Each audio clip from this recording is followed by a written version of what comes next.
আমরা 20টা 25টা কাটেছি তো মানে 2 দিনে, ওরাও ওই রকমই কাটেছি 20-25টার মতো কাটে। একটা গরু সিনিয়র কারিগর দুইজন বইলে 1-1.5 ঘন্টা লাগে। আজকে যেগুলো কাটছে এগুলো 3,000 3,500, আর কালকে যেগুলো কাটছে এগুলো 6,000 6,500 এইভাবে কাটছি। 15,000 20,000 এরকম করি। রংপুর থেকে এসেছি, কালকে কাটছি 9টা, আজকে কাটছি 5টা।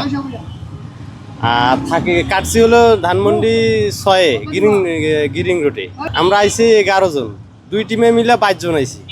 ওদের 11 জনের হিসাব বলতে পারবো না, আমরা 11 জনে কাটছি এগুলা 9টা 5টা 14টা 2 দিনে। এখন আজকে যেগুলো কাটছে এগুলো 3,000 3,500, আর কালকে যেগুলো কাটছে এগুলো 6,000 6,500 এইভাবে কাটছি। বড় গরু হলে 10,000 12,000 এরকম। এগুলা হলো কেজি হিসাবে বিক্রি করি 300 টাকা কেজি, 400 বা ভালো মাংস 400, আর 60 300 টাকা কেজি বেশি। এগুলা গাড়িওয়ালাগুলা নেয়, আবার বাসা ভাড়া যেগুলো থাকে এগুলা মানুষ নেয়, গরিব মানুষ নেয়, কিছু কিছু ভালো মানুষও নেয়। না এগুলা 60 ওরা যেগুলা নেয় না ওগুলো আমাদের দিছে খাওয়ার জন্য, যেগুলা দেয় ওগুলো আমরা পাক করি কিছু খাই, সবাই আর কি খাবার জন্য দেয় না, শতকরা 10 জন দিতে পারে, বাকি মানুষ তো দেয় না খাওয়ার জন্য। না আমরা ট্রেনে আইছি ভাই, বিমানে আসিনি, আমরা ট্রেনে আইছি। আমরা এই জায়গায় কাজ করতেছি প্রায় 6-7 বছর ধরে কাজ করতেছি, একে বাসায় একে মালিকেরই।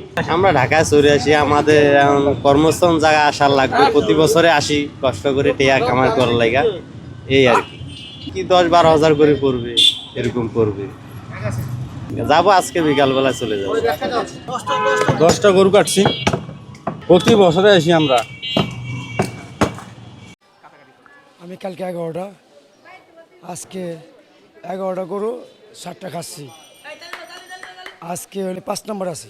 একটা গরু সিনিয়র কারিগর দুইজন বইলে 1-1.5 ঘন্টা লাগে। গরু প্রতি কত করে নিচ্ছেন? বড় প্রতিতে বড় গরু এক দাম, ছোট গরু এক দাম, এই হিসাবে আর কি। নামাজ পড়া কাম করলে 1000-150, নামাজের পরে আবার রেট আলাদা।